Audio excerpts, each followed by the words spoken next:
川普这个上任总统又放大招了。2月21日，他一纸美国优先投资政策备忘录签下去，直接把枪口对准了在美国混日子的中国企业。这次他不仅要掐断中其在美国的投资命脉，还要让数百家中国公司总市值超过1万亿美元从美国交易所彻底滚蛋。更狠的是，这场风暴可能让无数中国家庭陷入绝境，失业潮、破产潮接踵而至。中美贸易战这场大戏真是越演越惨烈。美国优先投资政策听起来冠冕堂皇，实则杀招连连。根据这份备忘录，美国外来投资审查委员会被赋予了更大的权力，科技、能源这些战略领域，今后中企想插手，门都没有。与此同时，美国公司、研究机构、养老基金也别想再往中国技术领域扔钱，川普这是铁了心要把技术和资金锁死在美国。更要命的是，川普还祭出了外国公司责任法案这把大刀，所有在美上市的外国公司财务报表必须符合美国审计标准，不然就等着被踢出去吧。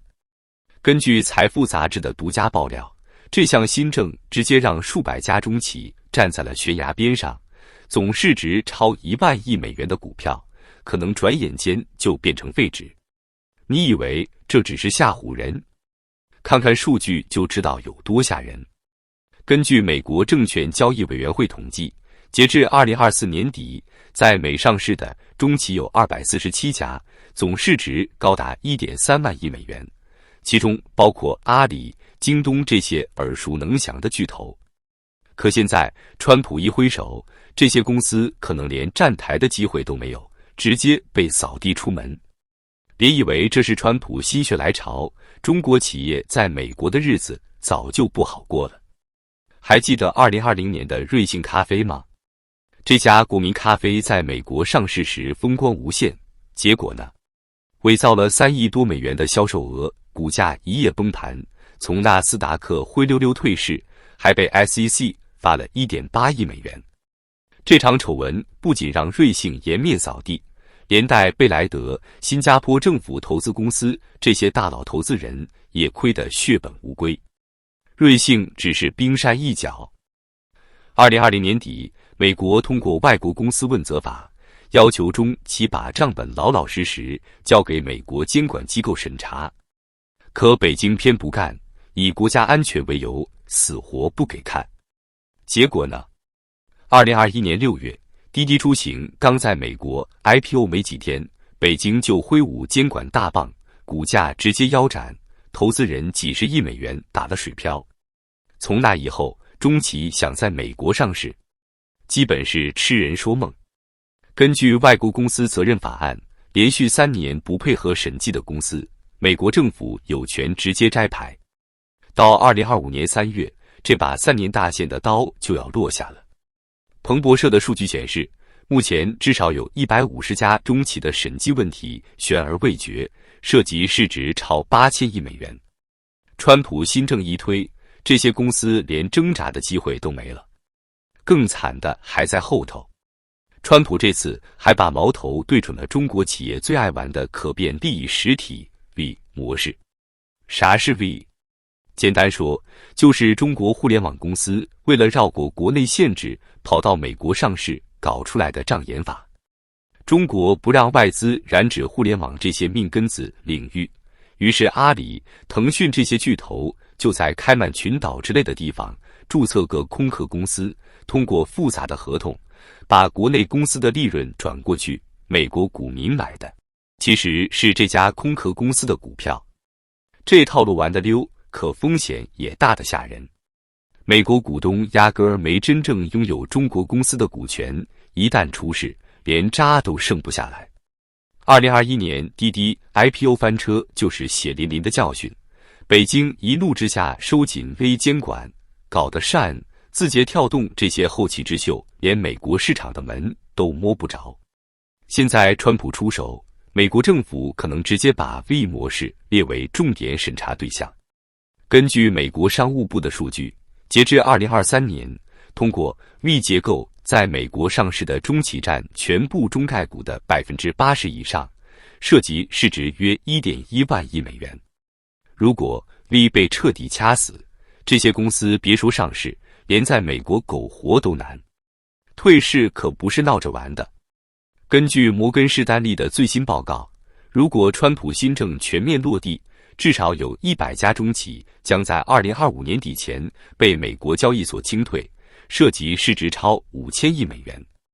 这还不算完，《华尔街日报》估算，中企退市后可能会引发高达3000亿美元的资金外流，相当于中国2024年外汇储备的10%。更惨的是就业。根据中国商务部的统计，目前在美国上市的中企直接或间接带动了超过150万人的就业，其中包括程序员、物流工人、供应链上下游的中小企业主。可一旦退市潮爆发，至少30%的相关岗位会灰飞烟灭，50万人直接失业，再加上家属，影响的家庭可能超过100万。这还不算那些靠出口美国吃饭的小工厂，一旦订单没了，破产潮会来得更快更狠。别忘了，川普可不光是玩投资限制这招。2025年2月初，他刚对中国商品加征10%的关税，3月4日起还要再加10%，现在又来了个美国优先投资政策。这3板斧砍下来，中国经济怕是要血流成河了。根据美国海关的数据，2024财年中国对美出口总额高达5400亿美元，其中40%是科技产品和消费品。可关税一涨，商品价格起码上浮20%，竞争力瞬间被削掉一半。再加上投资限制，中企在美国的市场份额可能会从目前的15%跌到不足5%，相当于每年丢掉上千亿美元的生意。更扎心的是，根据世界银行的预测，如果中美贸易战继续升级，中国2025年的 GDP 增速可能从5%跌到3.5%，直接蒸发1.2万亿美元的经济产值。这还不算那些中小企业，光是广东一省就有超过10万家小工厂靠出口美国活着，现在订单一断，工人下岗，厂房空置，地方经济直接瘫痪。中企自救不过是垂死挣扎。面对这场灭顶之灾，中企也不是没想过挣扎。像阿里、京东这些巨头早就开始在美国建仓储，搞本地化运营，想学亚马逊那套曲线救国。可这招真管用吗？花旗银行的报告一针见血，这些公司的本地化业务连总量的15%都不到，仓储费用加上物流成本，直接把利润吃得一干二净。还有些聪明人想着高价商品走本地，低价商品硬扛关税。可根据美国商务部的数据，中企对美出口的商品中，70%单价低于50美元。这些低价货要是本地化，成本翻倍，谁还买？不本地化，关税一加，利润也没了，进退两难，典型的死路一条。更讽刺的是，北京还在喊着支持企业走出去，可现实呢？根据中国国家统计局的数据，2024年中国对外投资总额同比下降12%，其中对美投资更是暴跌30%。这时候还想靠政策撑腰，怕是连救命稻草都捞不着。别以为这波打击到此为止。